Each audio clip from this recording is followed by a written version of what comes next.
session is about a very topical issue that you all, I'm sure that's why you all made the decision to come, is because this is something that you are grappling with.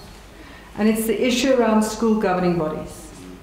Because the other thing I want to tell you about those, you know, there are 25,000 schools in South Africa. 5,000 schools are doing really well, world-class results.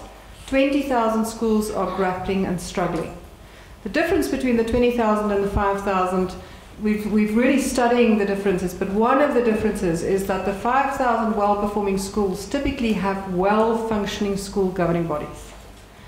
And we have to find a way of replicating that across all schools. So every school and every principal deserves a well-functioning school governing body. So we have a very, very strong panel here this afternoon. And the way that it's going to work is that these people are each going to say, briefly, probably about 10 minutes maximum, something about what they bring to the party. And then we're going to invite you as audience members to ask your questions from the panelists, and we'll ask the panelists to respond to that. So it's going to be very interactive, but we're going to start by just getting a sense as to who they are. It is your responsibility to guide this SGB. It is the principal's responsibility to show the way for the SGB. And should there be arguments, it's not a cause of saying, I'm reporting to the department, I'm not getting the support. But we still are saying, look into this as a team effort and let's make it possible. For this to work, that's when you come in as SGB, as school principals, and providing the professional guidance. They do not, the SGB, the functional SGB members, don't have business to meddle into the professional affairs of the school. Ladies and gentlemen, good people of my community, we need, please understand this, for us to serve here, there are boundaries. You have to do ABC, I have to do ABC. Now we hold a full-time office at the DBE on behalf of principals. And just to let you know, like tomorrow, we have a critical meeting on the 4+1. You all must have heard that, especially if you're secondary school principals, where we're going to be consulted about whether this 4+1 works, whether as principals we think it can work in schools, and obviously I'm going to be representing a mandate of the principals with many other principals being present there as well.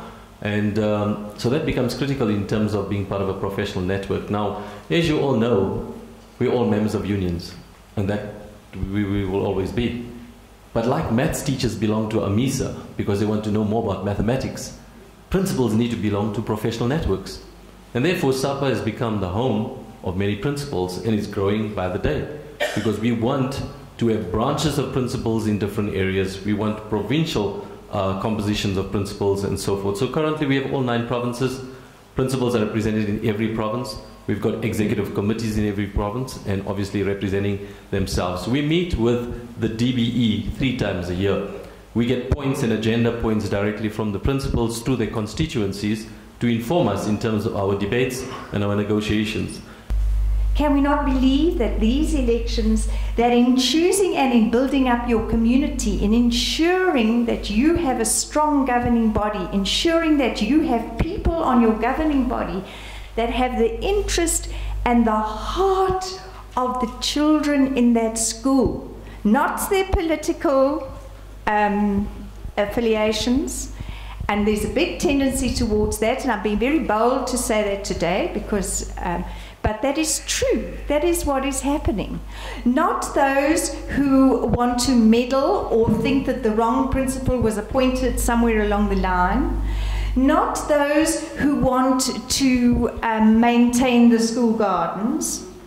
None of those people are suitable because those people do not have the best interest of our greatest asset at heart.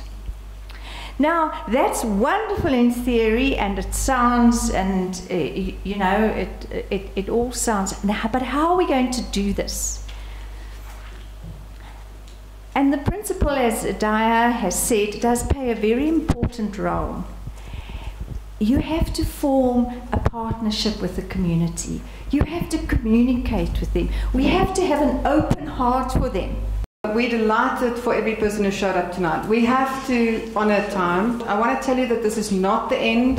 The next CoLP meeting, the Community of Learning Principles date, will be announced very soon. We have a very interesting series of one of the sessions is going to be about language of teaching and learning. We know that that's an enormous issue in most of the schools. The next issue is going to be around how do we get the foundation children back on track when they've, after grade 3, 4. How do we help our high school? So there's lots of wonderful things happening this year.